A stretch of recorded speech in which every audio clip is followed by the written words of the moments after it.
Vishnupadaya Krishna Pristhaya Bhutale Srimate Bhakti Vedanta Swami Niti Namine.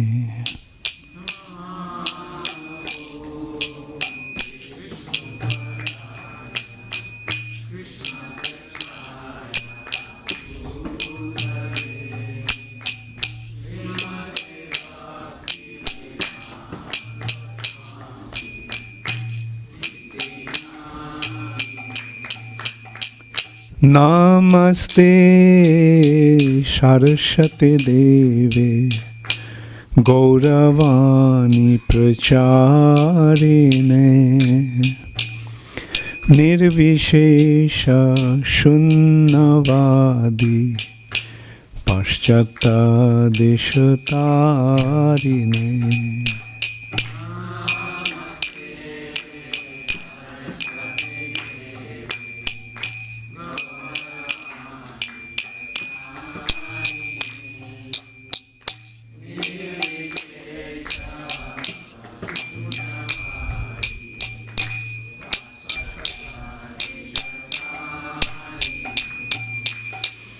Shri Krishna Chaitanya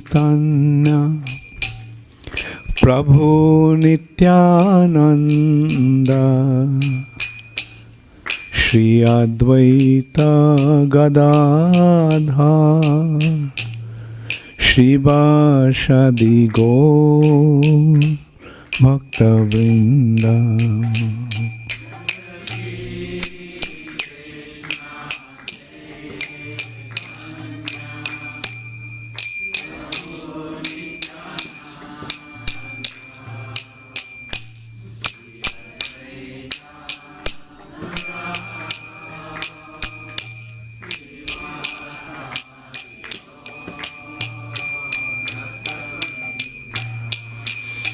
Jaya Shri Krishna Chaitanya Prabhu Nityananda Shri Advaita Gadadhar Shri Vashadi Gaur Bhaktavrinda.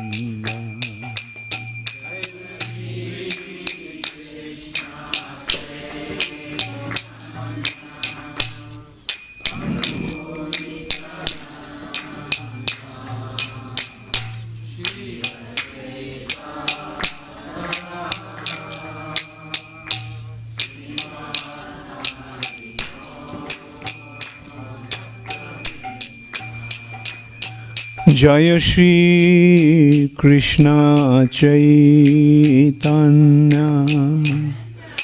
Prabhu Nityananda Shri Advaita Gadadhar Shri Vashadi Gaur Bhaktavrinda.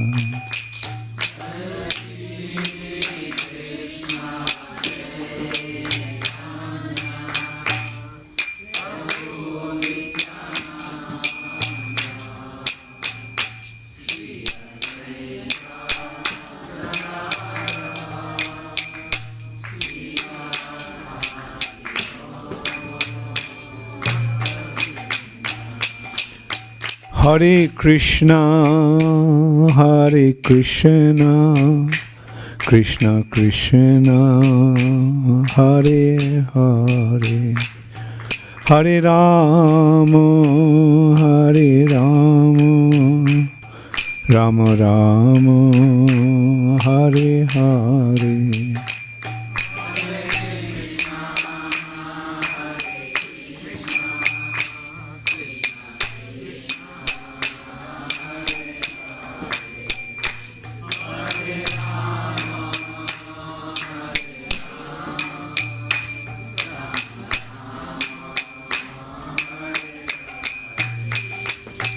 Hare Krishna, Hare Krishna, Krishna Krishna Hare Hare Hare Rama Hare Rama Rama Rama Hare Hare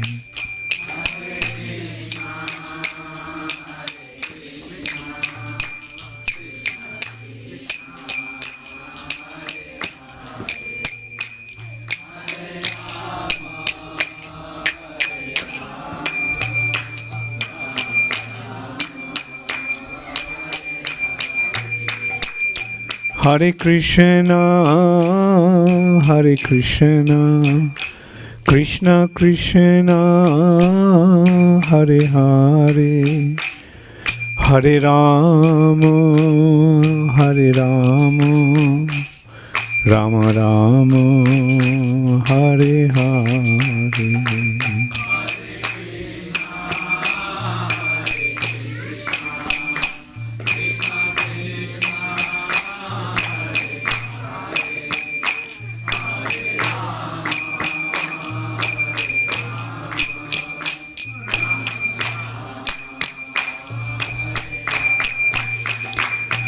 Hare Krishna, Hare Krishna, Krishna Krishna, Hare Hare, Hare Rama, Hare Rama, Rama Rama, Hare Hare.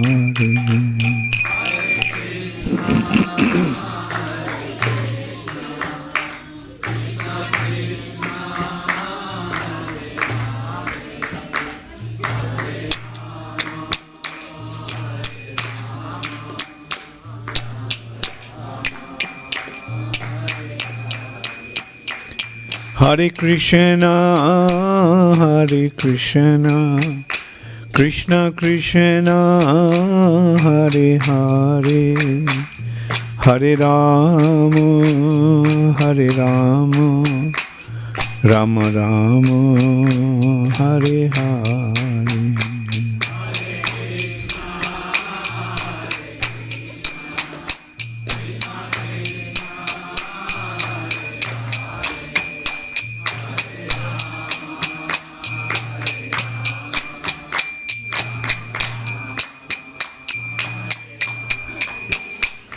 Hare Krishna, Hare Krishna, Krishna Krishna, Hare Hare, Hare Rama, Hare Rama, Rama Rama, Hare Hare.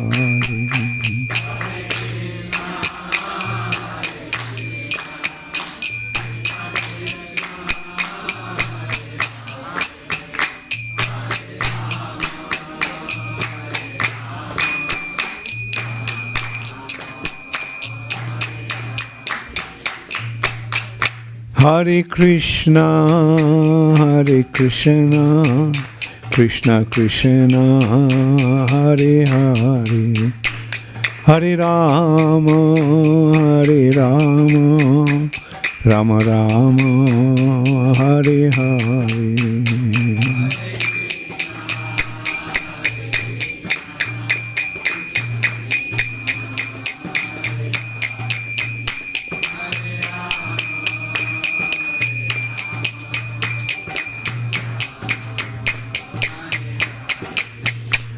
Hare Krishna, Hare Krishna, Krishna Krishna, Hare Hare, Hare Rama, Hare Rama, Rama Rama, Hare Hare.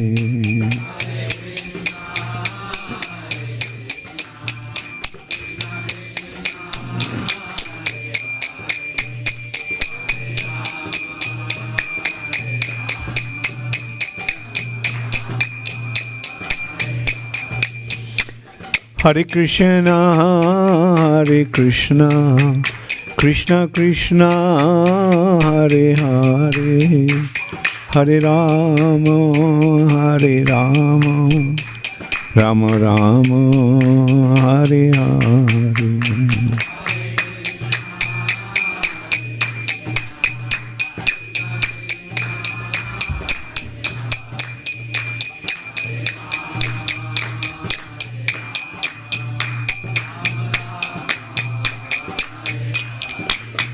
Nittai Gaur Hari Bol, Hari Bol, Hari Bol, Hari Bol.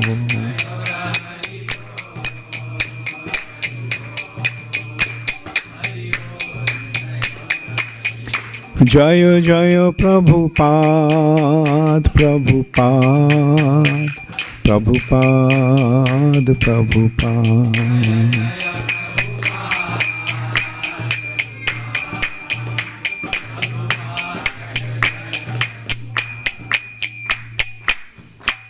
Gaur Premanande Hari Hari Bol. Nama Om Vishnupadaya Krishna Pristhaya Bhutale Srimate Bhakti Vedanta Swami Niti Namine Namaste Saraswate Deve Gauravani Pracharine Nirvishesha Shunnavadi Paschata Deshatarine Srila Prabhupada Ki Jai. Hare Krishna. So,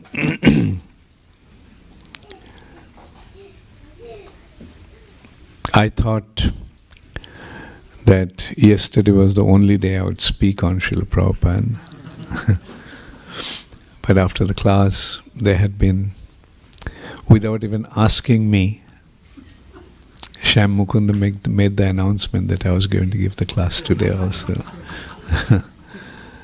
And anyway, I'm happy to be here and happy to speak on Srila Prabhupada, and I'm happy that you all are so keen to hear about Srila Prabhupada, so eager to hear about Srila Prabhupada. Anybody can see that Prabhupada is such a wonderfully attractive personality.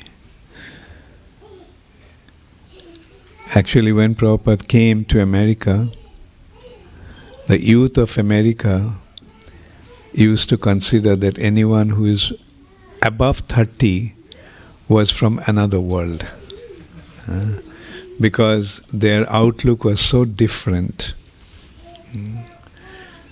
And the youth of America was going through one very specific phase at that time. I mean, most rarely, most of you are not acquainted with that situation. There was a period of counterculture and which was known as the hippie movement. And their whole outlook was that the purpose of life will be found through taking LSD or drugs and sex.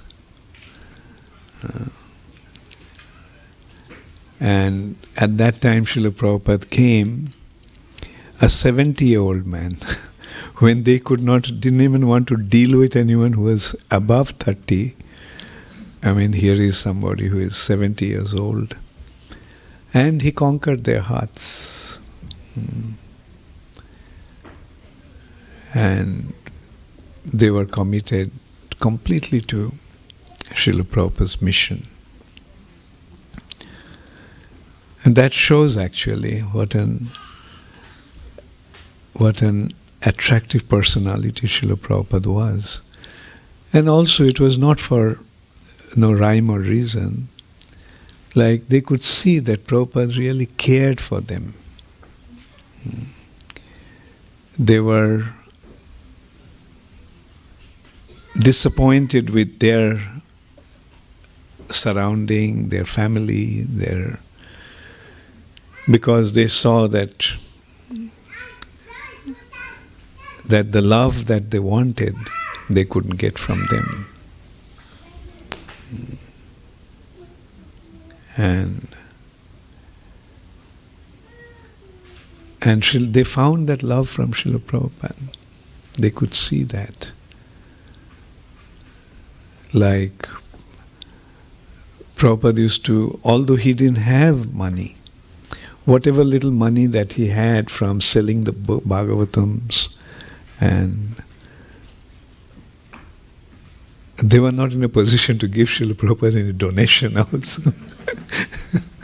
Like, they were, whatever little money Srila Prabhupada had, he himself used to go buy bhoga, and he used to cook, and he used to feed them. Then they gradually started to move in to that house that Srila Prabhupada had, the storefront, 26 2nd Avenue.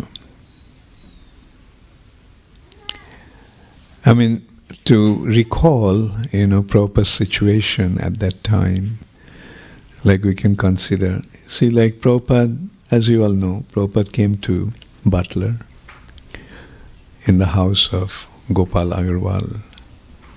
That was the only person that Prabhupada knew. And not even knew, that was Prabhupada, actually the only person Prabhupada knew of him. And that person arranged for Srila Prabhupada to come to his and stay in his house. And it must have been so difficult actually for both, for Prabhupada as well as Gopal Agarwal. Gopal Agarwal was married to an American girl, Sally Agarwal. And he had 2 children, one daughter and one baby son. And Prabhupada also, to kind of live with them was also a challenge. But they were very nice. Gopal actually was very nice, and so was Sally. Like, Gopal arranged for new pots and pans for Srila Prabhupada to cook, and made it a point not to have any non-veg stuff in the house during that time. And he arranged for Srila Prabhupada to stay in the YMCA. And Prabhupada used to come and used to cook and used to feed them. And this is how Srila Prabhupada actually started to conquer their hearts. I mean, like,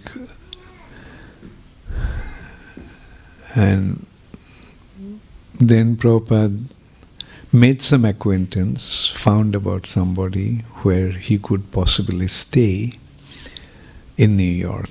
Prabhupada didn't come to America to stay in a small little place like Butler.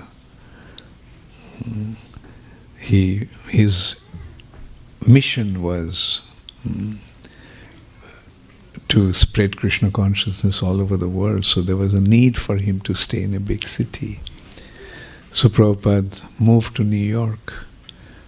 And that was also another challenge. Although this person was Indian, spiritually inclined, but he was a Mayavadi. Dr. Mishra. And for a devotee to live with a Mayavadi is like, it is said that a devotee would rather stay with a snake in the same room than with a Mayavadi.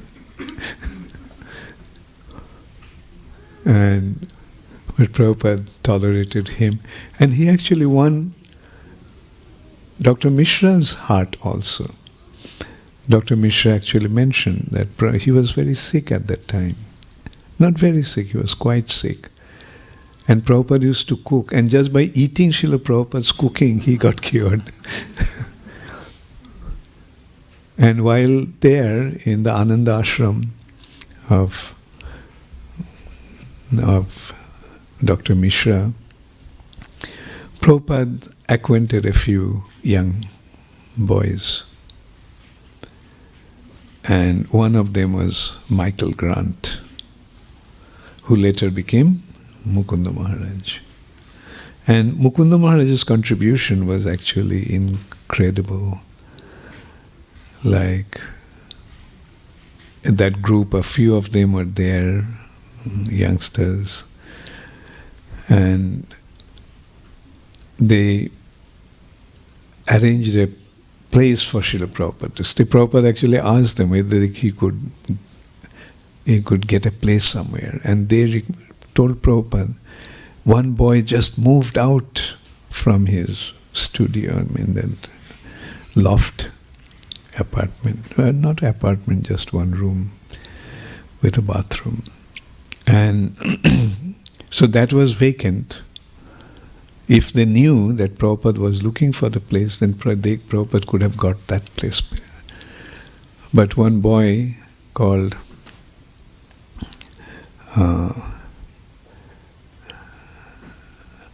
anyway, the name is not coming anyway. So he took that place up. So they asked whether whether Prabhupada could share the room with him. And he agreed. And he was very much affected by Srila Prabhupada's association. He became quite inclined to spiritual life. But then, actually, he was taking to Krishna consciousness so nicely that Prabhupada wrote to one of his godbrothers in India that probably he would become his first American disciple. But unfortunately he went back to his bad habits again, started to take LSD. And one day while he was tripping in LSD, he attacked Srila Prabhupada. And Prabhupada ran down the stairs and he gave him,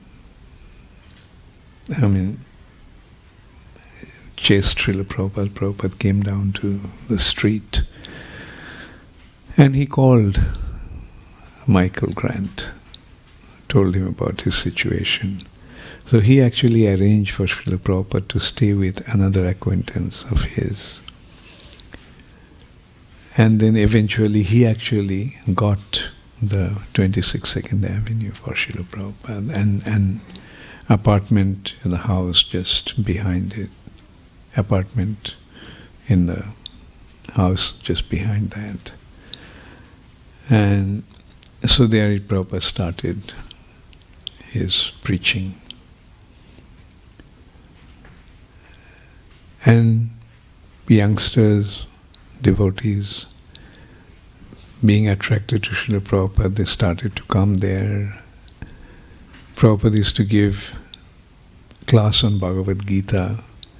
Many of them used to come, but most of them didn't actually come to listen to Bhagavad Gita. They were fond of making music with Swami. And Prabhupada used to chant and then give a class. And after the class, he used to give them some prasad. Just one apple cut into small, small pieces and gave them prasad. And so this is how it all started. Then some other boys wanted to move in and they started to stay in 26 Second Avenue. Then one girl, Judy, she insisted that she would move in there. Prabhupada tried to convince, no, this is not a place for girls to stay. But she just kept on insisting, saying that she can't stay with her family, and then eventually Prabhupada allowed her to stay in his apartment.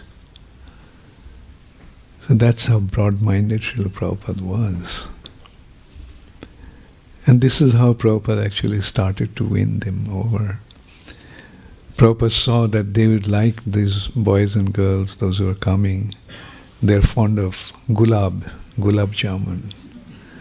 And Prabhupada used to make gulab jamun and keep it in a jar and the room in 26 Second Avenue, the storefront.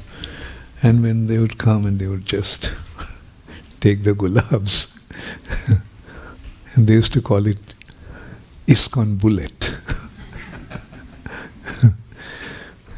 And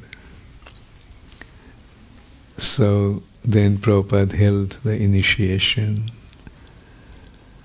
Mukunda Maharaj got initiated with the name Mukunda Das. And he and his girlfriend Jenny got initiated. Then after initiation, Prabhupada said, now that you're initiated, you can't live like boyfriend, girlfriend. You have to get married. Prabhupada conducted their wedding. Then Prabhupada actually told Mukunda Maharaj to go to the West Coast, because everything was happening in the West Coast, San Francisco, Golden Gate Park. And Mukunda Maharaj came to the West Coast. He got 2 of his friends and their girlfriends also joined him. So 6 of them came and found a place like 26 Second Avenue, a storefront. And a place for Prabhupada to stay upstairs. And so this is how Krishna consciousness movement shifted, or rather expanded, from New York to the West Coast, San Francisco. And then it was literally an explosion, Hare Krishna explosion. Incidentally, another very beautiful or miraculous thing happened. Shamsundar Prabhu's wife, Melanie, found a very strange-looking figurine, and she thought that she would give it to Srila Prabhupada. So when she presented it to Srila Prabhupada, Prabhupada straight away offered obeisances. Everyone was surprised why Swamiji is offering obeisances to this. Then Prabhupada asked, was there any other such figures? She said, yeah, there was one white one and a yellow one. Prabhupada said, go get them. So they were Jagannath, Baladev, Subhadra. This is how Jagannath, Baladev, Subhadra came to ISKCON. Then Shamsundar Prabhu had the skill of wood carving. So Prabhupada asked him to make a big replica of that. So that's how Jagannath, Baladev and Subhadra appeared. And they were installed in the sense they were kept in that storefront. And they started to worship. Prabhupada showed them how to worship. And then one day, Srila Prabhupada saw that Jagannath is missing. So he asked, what happened? And he was told that the devotees have taken Jagannath to the Golden Gate Park. So Prabhupada went to Golden Gate Park, and he saw that the devotees and others, they're chanting and dancing around Jagannath. So Prabhupada told them, you can't take Jagannath out like that. The deities cannot be taken out of the temple like that. But on some special occasions, you can take. And Prabhupada told them about Rath Yatra. And they decided to have a Rath Yatra. A flatbed truck was decorated with flowers and leaves and branches. And that's how the first Rath Yatra took place. And that festival became so popular that the mayor of San Francisco announced that day to be a holiday. a public holiday. So that's how Jagannath appeared, Jagannath's chariot festival appeared, and then started to grow Krishna consciousness movement. Then again, these three couples, Shamsundar Prabhu, Gurudas Prabhu, and Mukunda Maharaj, and their wives, they decided, now that Krishna consciousness movement is expanding in America, now let's take it out of America. And they decided to go to England. Their visit to England was also somewhat like Prabhupada's coming to America without any money. So they took a cheap flight to Amsterdam, and then they thought that they would go across the channel to England. But when they went there, they found that in order to enter into England, to UK, they have to show a certain amount of money. And they didn't have that kind of money for all 6 of them to go. So they got all their money together, and one couple went to England. And then they wired the money back to Amsterdam for the second couple to go. Then the third couple to go. So this is how all 6 devotees went to England. They were struggling because who would listen to these young Americans speaking about Krishna consciousness or Indian religion or Indian philosophy. Even the Indians were not interested, although some generous Indian allowed them to stay in their house. But that was about all. They were not at all inclined to take to spiritual life. But then one day they saw the picture of the Beatles dressed up in Indian clothes. So they already got to know that the Beatles went to India and became interested in Indian culture and so forth. So then they decided to meet the Beatles. But the Beatles those days were a big name. Like, to approach the Beatles was not an easy thing. One had to have proper appointment. And then Shamsundar Prabhu bumped into one of his acquaintances from San Francisco, and who was the manager of a rock group called the Grateful Dead. And so when he found out that he actually came to meet the Beatles, so he asked, "Can you please take me also to meet them?" So he agreed, "Okay, fine, come." And so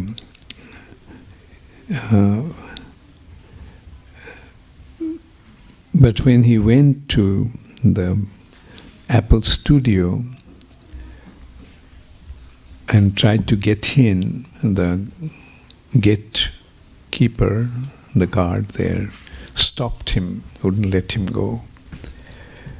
And so he told him that he had an appointment with such and such person, Rock Scully, his name was.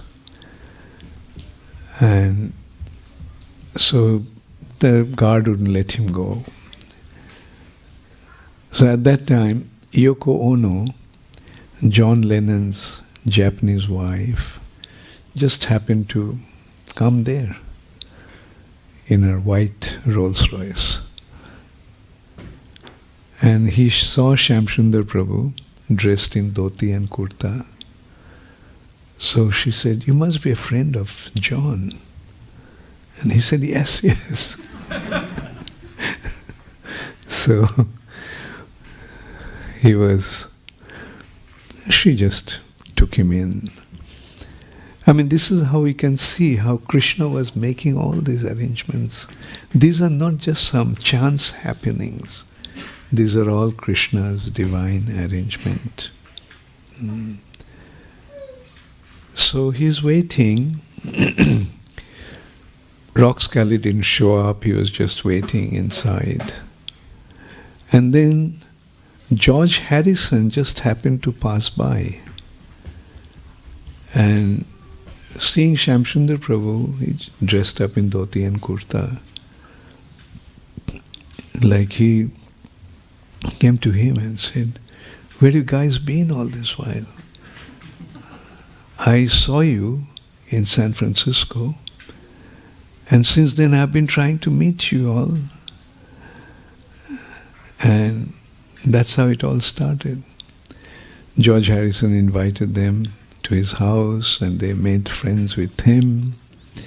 Then Prabhupada came to meet them. Prabhupada actually stayed in the house of John Lennon. And then eventually George Harrison got that property, which is Bhaktivedanta Manor today. And he also paid for printing the Krishna book. And they made a music. They made some album on Hare Krishna chanting. And also they did Govindam Adi Purusham, where Hari Vilas Prabhu played the Turkish guitar.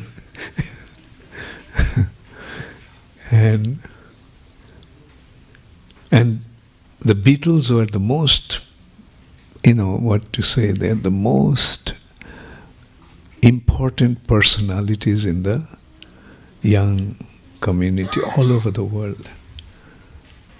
And they made a music on Hare Krishna, so Hare Krishna movement got a special recognition all over the world. So this is how the movement started to spread, by Krishna's divine arrangement. And devotees started to join all over.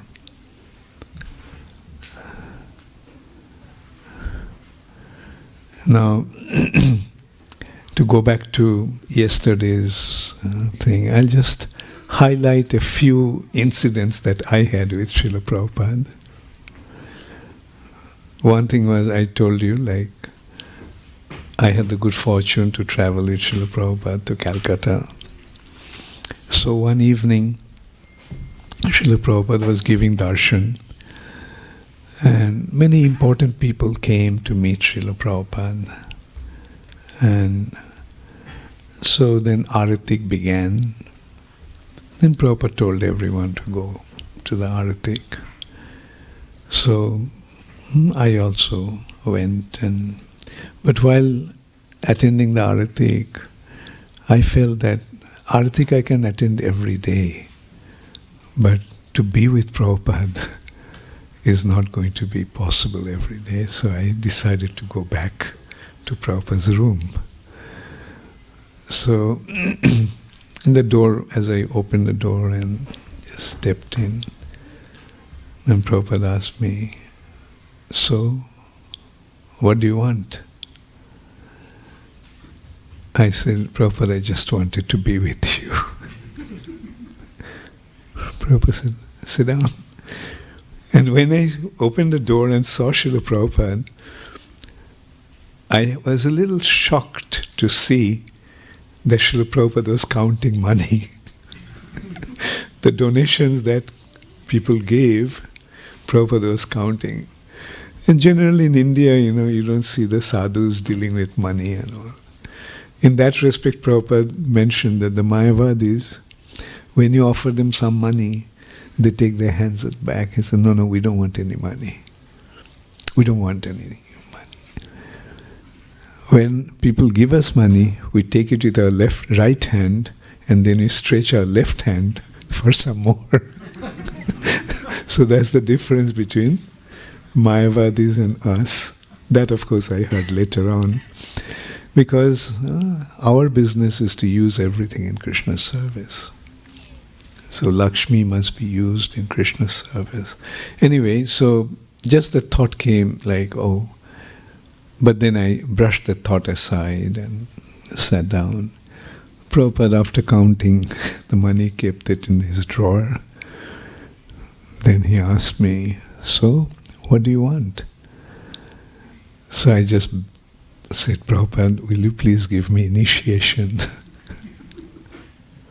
Prabhupada said, yes, I'll give you initiation during the Gaur Purnima in Mayapur. And then after that, as I mentioned, Prabhupada from Calcutta, he went to Bhuvaneshwar, and then he came to Mayapur after that. And and then the initiation took place. Brahmananda Swami was Prabhupada's secretary at that time, one of his secretary, because like Tamal Krishna Maharaj was already there as Prabhupada's. He just came to be Prabhupada's secretary, and Brahmananda Maharaj was already Prabhupada's secretary. So it was between two of them they were actually taking up the service. So Brahmananda Swami one morning came to me and told me that Prabhupada decided to give me first and second initiation together. And he told me, boy, you made it. And so, by very mercifully, Srila Prabhupada gave me the initiation. Also, at that time I was serving Srila Prabhupada, so I couldn't go out and collect Guru Dakshin. I was with Srila Prabhupada the whole day. In the evening, when the devotees came, started to give the Guru Dakshin, so I felt very guilty. Oh, I didn't go out and collect. So, when everyone was gone, I just told Srila Prabhupada, Prabhupada, you gave me Diksha, but I didn't bring any dakshina to give you. Prabhupada said, you gave yourself. That is the best dakshina. So I offered obeisances, praying to Srila Prabhupada, Prabhupada, please accept me and allow me to be completely surrendered to your lotus feet.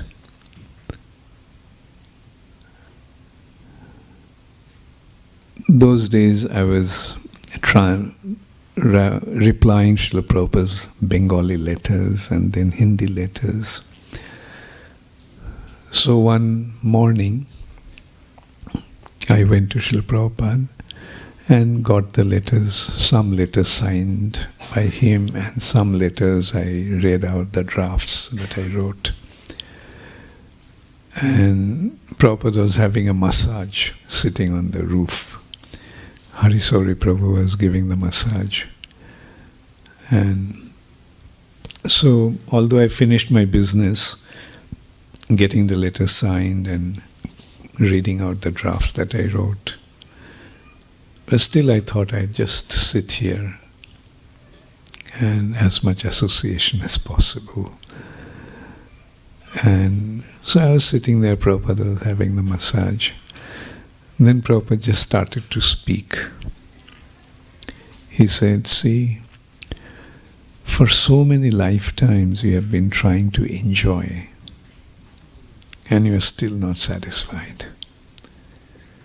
So offer this life to Krishna. And then Prabhupada kept on speaking about what materialistic life is like. He gave various examples and like how it is like a prison house of sex desire. And then he explained what the sex desire is like camels eating thorns. And he also explained it's like, anyway, so Prabhupada just spoke, and then finally Prabhupada told me, just offer this life to Krishna and see what happens. If nothing happens, what's the loss? It's just one life out of so many.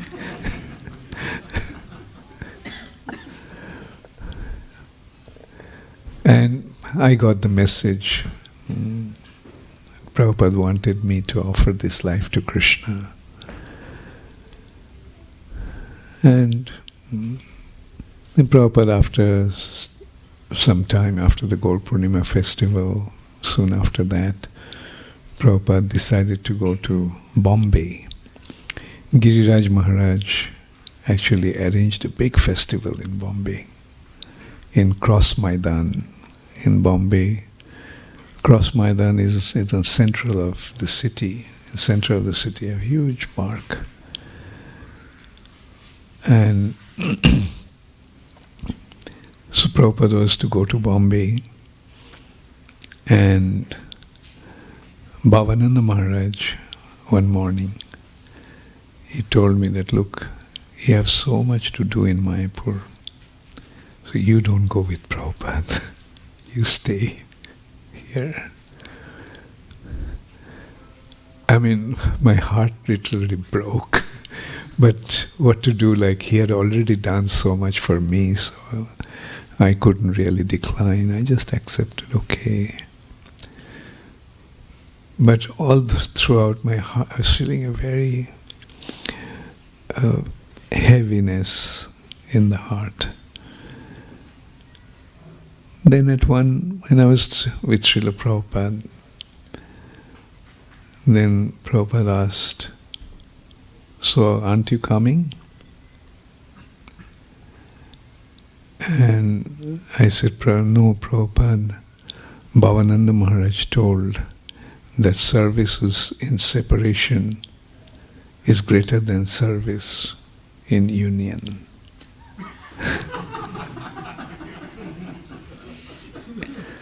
So Prabhupada said, that may be, but when your spiritual master wants you to serve with him, then I think you should do that.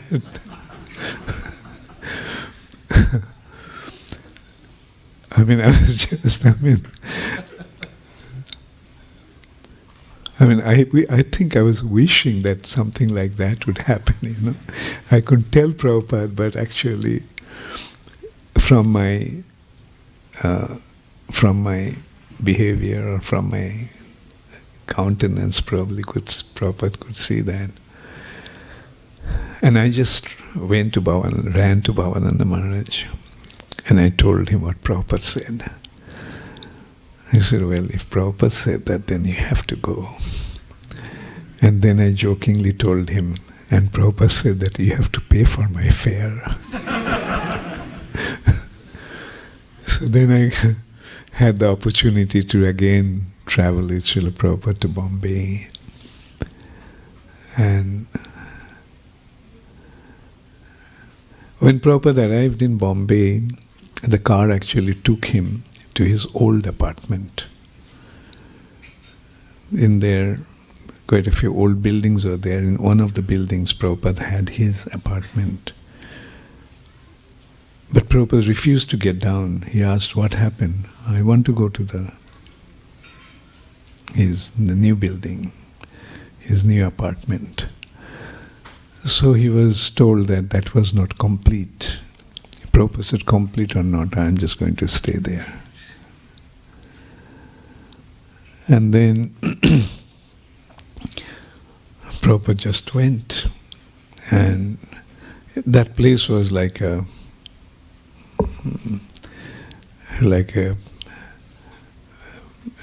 literally like a workplace, you know. The doors were not complete. Some rooms, toilets were not, but the bathrooms, the toilets were not fixed. But Prabhupada just went and he decided to stay there.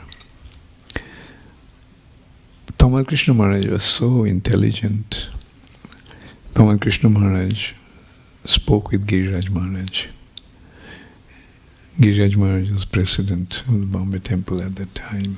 He was a brahmachari at that time. So he told him that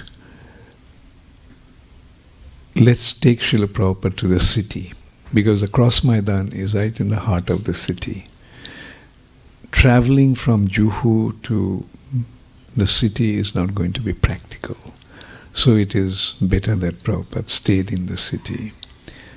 So some people were phoned, the Giriraj Maharaj phoned some important people there. One of them was Bhogilal Patel. He's a very wealthy person. He literally had a palace there. But Bhogilal was not in the city. So finally, one arrangement was made in the house, in the apartment of one person, Kartikeya Mahadeviya. It's a beautiful apartment in one of the most exclusive buildings in Bombay, right on the beach. And so he moved out of his apartment and made the whole apartment like a 5-bedroom apartment. He made it available for Srila Prabhupada. And with his 2 daughters and a son, and he and his wife moved to another apartment where his relatives were staying. So Prabhupada stayed there for a few days. And then after the program, by the time his apartment in Juhu temple was completed, so Prabhupada moved in there. And Prabhupada was staying there. He didn't go down to give classes or anything. Most of the time he was there, but he was translating. Like Prabhupada was so particular. In Mayapur, he couldn't translate that regularly.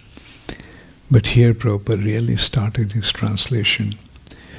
He would practically wake up at about 11 o'clock at night. He would go to bed around 8:30, get up at 11 and you'd start translating. And he would translate throughout the night. And then, as I mentioned, the Kartikeya Mahadeviya, Sriman Narayan and Ramakrishna Bajaj suggested that he went to Rishikesh. So those days, Prabhupada was one of our god sisters, Palika Mataji, was cooking for Srila Prabhupada. So she used to cook and I used to serve Srila Prabhupada, take the plate, serve. Then one day Palika became sick and another god sister of ours was asked to cook for Srila Prabhupada. So when I served, I could see that Prabhupada was not able to eat. So I asked Prabhupada, the cooking was not right today. Prabhupada said, no, she doesn't know how to cook. Then I just blurted out, Srila Prabhupada, should I cook for you tomorrow? Prabhupada said, yes, you can try. So the next morning, Prabhupada actually showed me what to cook. That was the first thing Prabhupada actually taught me how to cook. It's a preparation called Bhakti Charu. Like, there was parval and potatoes. He showed me how to cut the parval, not scrape the skin, but just with the back of the knife, you rub it and take out the outer part and then cut them in dices, 3 pieces out of one parval. Potatoes also are cut in the same size. he asked me to put it in a pot, a flat bottom pot. And he asked me to bring turmeric, chili, red chili, and we were carrying mustard oil for Srila Prabhupada's body massage from Bengal, from Mayapur. Actually, you get very good mustard oil in Bengal. So here, and Prabhupada asked me to bring that can of mustard oil. And so he asked me to put a lot of turmeric. Then he asked me to break those red chilies, dry red chilies, break them and put quite a lot of chili also. And then he asked me to pour the oil. So Prabhupada was having massage at that time. So I kept on pouring the oil. Prabhupada didn't say anything. I thought maybe Prabhupada didn't notice it, how much I put. So I stopped. I tilted the can back and stopped pouring. Prabhupada shouted, "Why did you stop pouring?" Keep pouring. So poured it. Jai Shri Shri Radha Nilamadhava ki Jai. Shri Shri Sitaram Lakshman Hanuman ki Jai. Jai Shri Shri Gaur Nitai ki Jai. Srila Prabhupada ki Jai. And then he told me to put salt and put water that would cover just up to the surface of the vegetables. Put it on the flame, and then the water will dry out and a white steam will be coming out and making a sound like chat chat chat chat. And then I should take it out of the fire and let it sit for a while, and then I would scrape it from the bottom. Actually what happened, like a lot of turmeric settled at the bottom and a lot of oil kind of made it kind of fry, like, and made a crust, and the crust was kind of frying. So when you scraped it, those crusts were actually mixed with the vegetable. Anyway, so I cooked that and a couple of other things I cooked. Then after Prabhupada took the prasad, I used to take the water for Prabhupada to wash his mouth. And then I would clean the table, take the pots. And Prabhupada would keep sitting there for some time. And then Upendra Prabhu used to come and take Prabhupada to his bed for him to lie down for a while. So I was washing the pots. Upendra came running. He said, "Hey, what did you cook? Prabhupada asked me to taste it." So I gave it to him. At about 3 o'clock, Tamal Krishna Maharaj used to go to Prabhupada and read out the letters that came. And he used to take the dictations to reply those letters. So after that, Tamal Krishna Maharaj also came and told me, "Prabhupada really liked your cooking." And he was really appreciated what you cooked. I naturally felt quite elated. Then the next day I blew it. I cooked, I served. Prabhupada took just one bite and he said, "You don't have any standard. One day you cook nicely, I appreciate, and next day you're gone." Anyway, Prabhupada ate at least what I cooked. Then the day after, I cooked very, very carefully, very, very attentively, so that this time I can't afford to make any mistake. And so when I saw that Srila Prabhupada was eating, I got some confidence and I asked Prabhupada, was the cooking all right today? Prabhupada said, yes, today it was all right. Then I said, Prabhupada, I was so afraid and I was in so much anxiety today when I was cooking. Prabhupada said, that's good.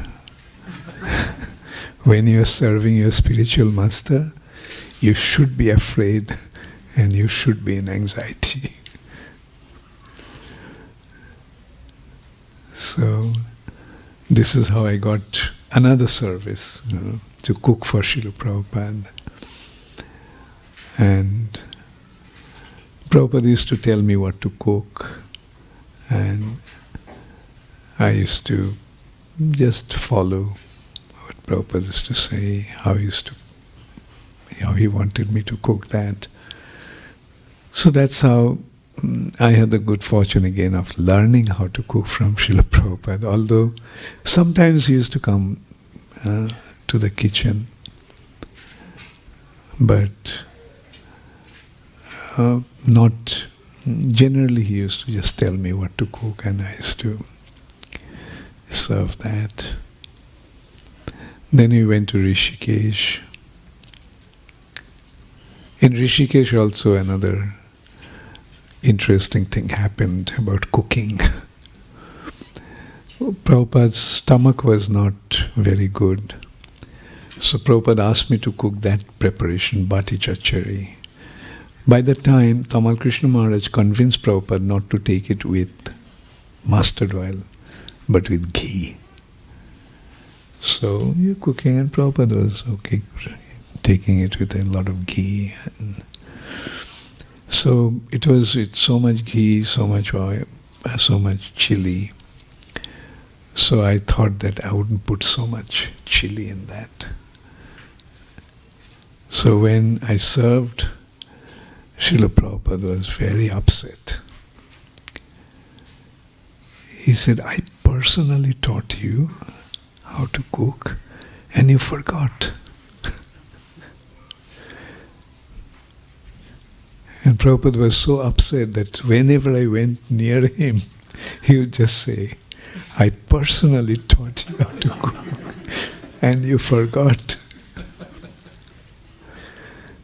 Then when Prabhupada's voice became a little mild, after 2 days, then I said, Prabhupada, I didn't actually forget, but because your stomach was not really in proper order, I decided not to put so much chili. Then Prabhupada said, then why didn't you tell me? And then he told me that when you put a lot of ghee, there has to be a lot of chili, because they counteract each other's effect. A lesson to learn, lot of ghee, lot of chili. And so Prabhupada stayed in Rishikesh for a few days, but then as I mentioned, Prabhupada decided to go to Vrindavan. And we were serving. Prabhupada changed his mind. Prabhupada's health condition started to improve. And so one day, Prabhupada decided to give me sannyas. And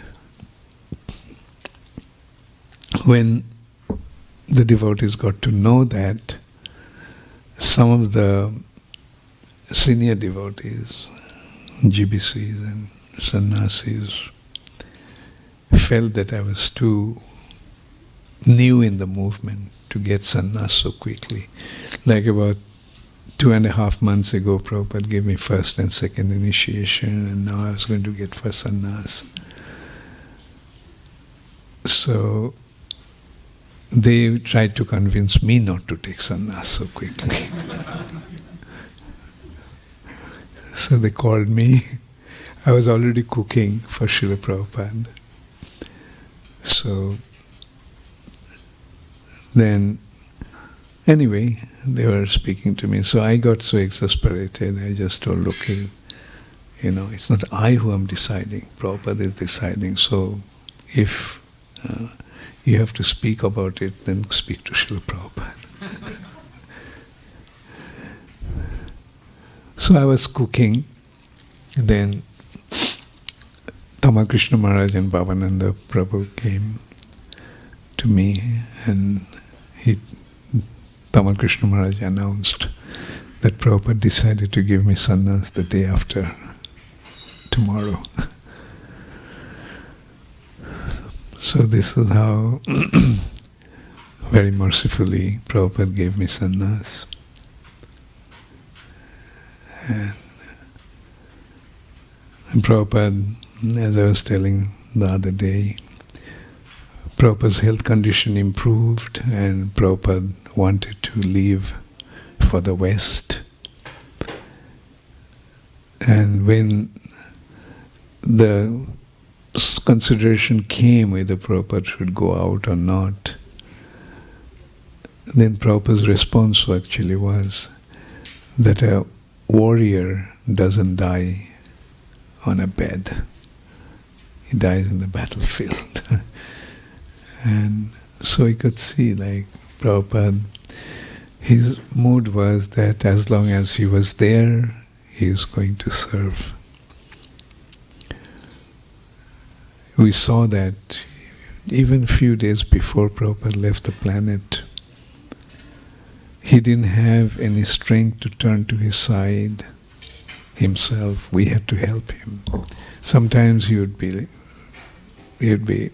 kind of feeling uneasy, lying on his back. So he would want to turn, and then we had to very carefully help him to turn to his side.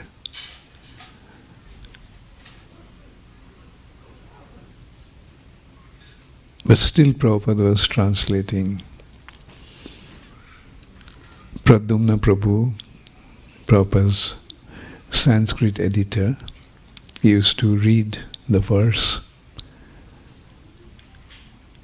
and Prabhupada used to suggest how to translate.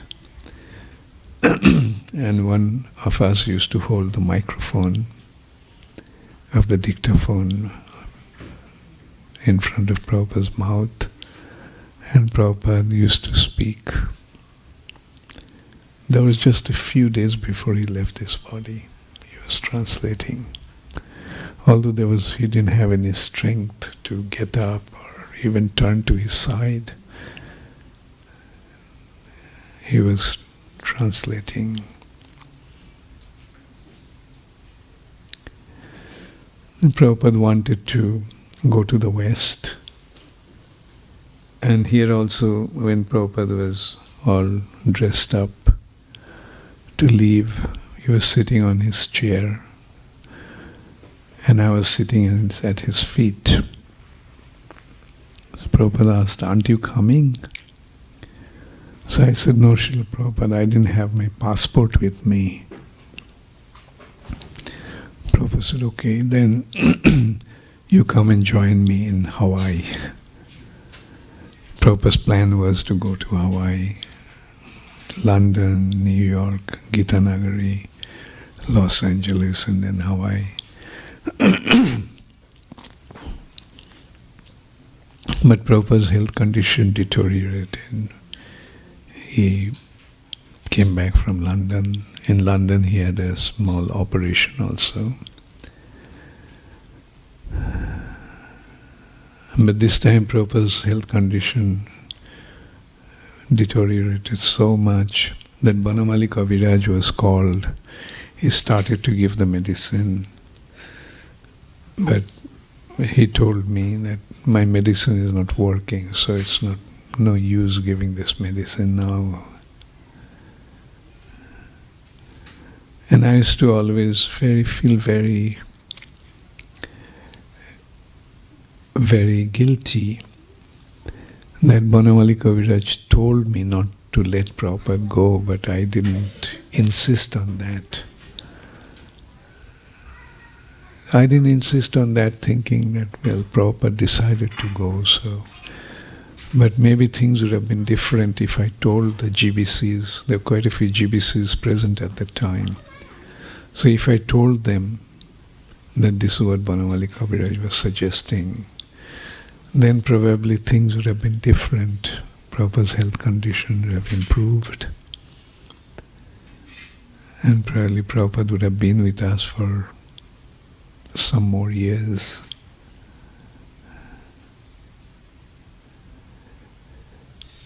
Anyway, now we have to see that Srila Prabhupada is with us. Prabhupada, one day, although Srila Prabhupada's health condition was not very good, but still I used to cook for Srila Prabhupada. And Prabhupada used to sit there, come and sit, but he couldn't eat anything. So one day he told me that, why are you cooking for me? You have so much to do. Why you're wasting your time cooking for me? So I told Prabhupada, I cook with the hope that someday you'll feel better and you would have the appetite. Prabhupada said, I will feel better only when I die. When Prabhupada said that, I broke down. And then Prabhupada, in a very soft and soothing voice, he told me, is this what you learned from me? Didn't you learn that we all are eternal? We are always going to be there. Although we may have changed, although we may change our bodies, but we'll always be there. And often I think that statement of Srila Prabhupada, that he'll always be there. Although he has gone out of our sight, we are not able to see him anymore, but he is seeing us. And he is with us, provided we feel his presence in our hearts. Srila Prabhupada ki jai. Hare Krishna. Namah Vishnu Padaya Krishna Pristhaya Bhutale Srimate Bhakti Vedanta Swami Iti Namine.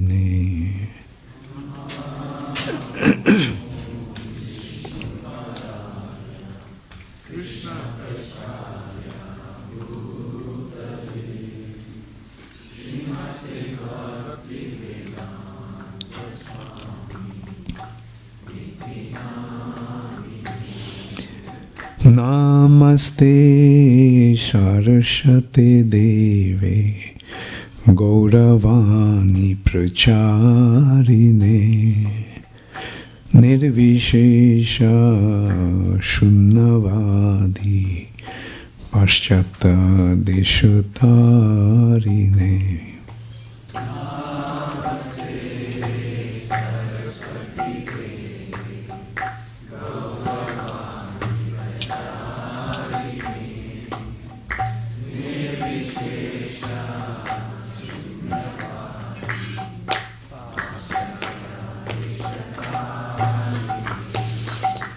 Shri Krishna Chaitanya Prabhu Nityananda Shri Advaita Gadadhar Shri Vashadi Gaur Bhaktavinda.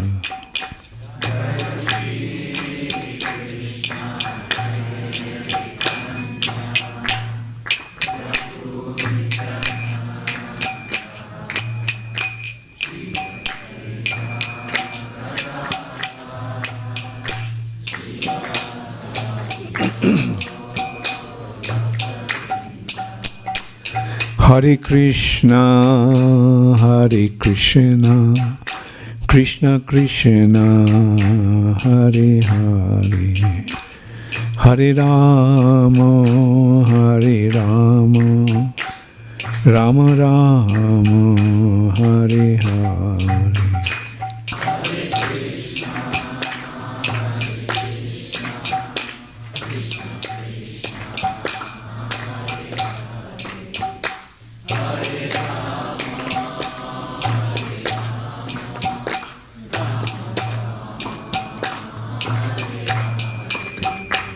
Hare Krishna, Hare Krishna, Krishna Krishna, Hare Hare, Hare Rama, Hare Rama, Rama Rama, Hare Hare.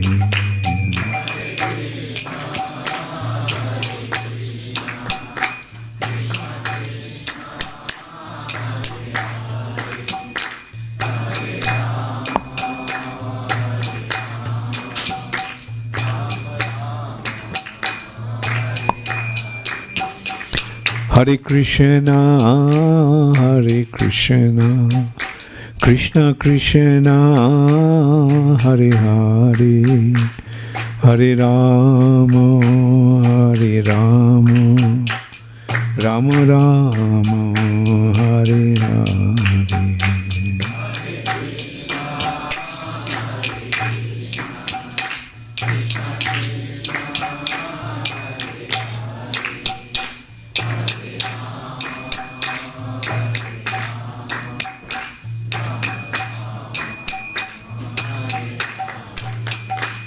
Hare Krishna, Hare Krishna, Krishna Krishna, Hare Hare, Hare Rama, Hare Rama, Rama Rama, Hare Hare.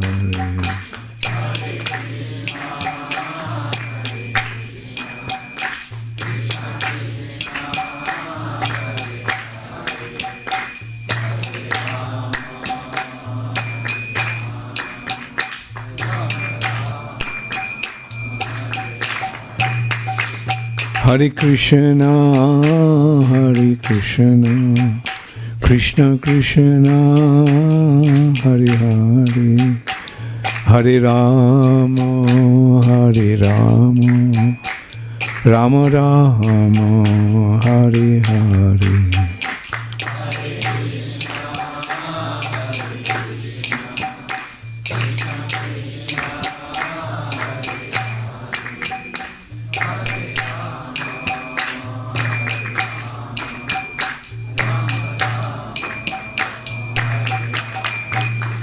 Nittai Gaur Hari Bol, Hari Bol, Hari Bol, Hari Bol.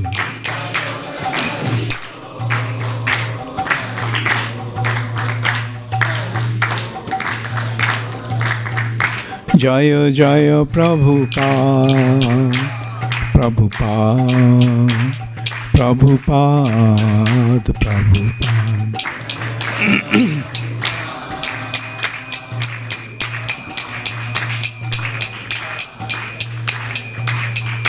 Jaya Jaya Prabhupada, Prabhupada, Prabhupada, Prabhupada.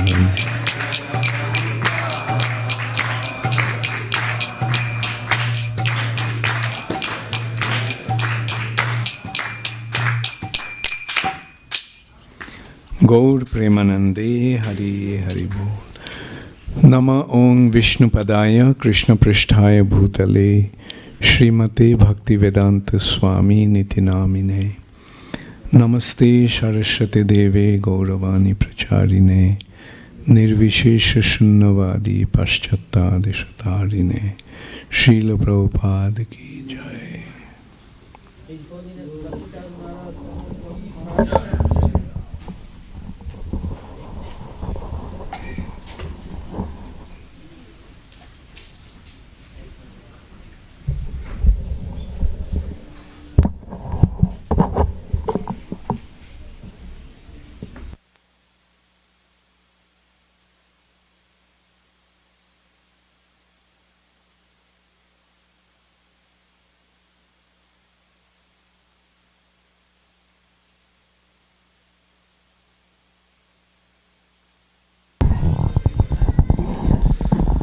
Hare Krishna. Well, we just experienced something very unique and special to have such an intimate, what you call, window into the personal relationship between Bhakti Charu Maharaj and Srila Prabhupada. If Bhakti Charu Maharaj took sannyas initiation from Prabhupada in 1977, that's what, 42 years that you're a sannyasi. Huh? I said, if you, from what I calculated, you took sannyas in 1977. Yeah, so that's 42 years. Oh, okay. Yeah. So that's quite, well, that's what Prabhupada asked him to do, to just give one life. What do you have to lose? Yeah, and you wait and see what happens, right? So I think what happened is very wonderful. And also, those last moments are indelible. I mean, you'll never forget those. And the fact that you shared that with us, I don't think any of us will forget either. So thank you. Haribol.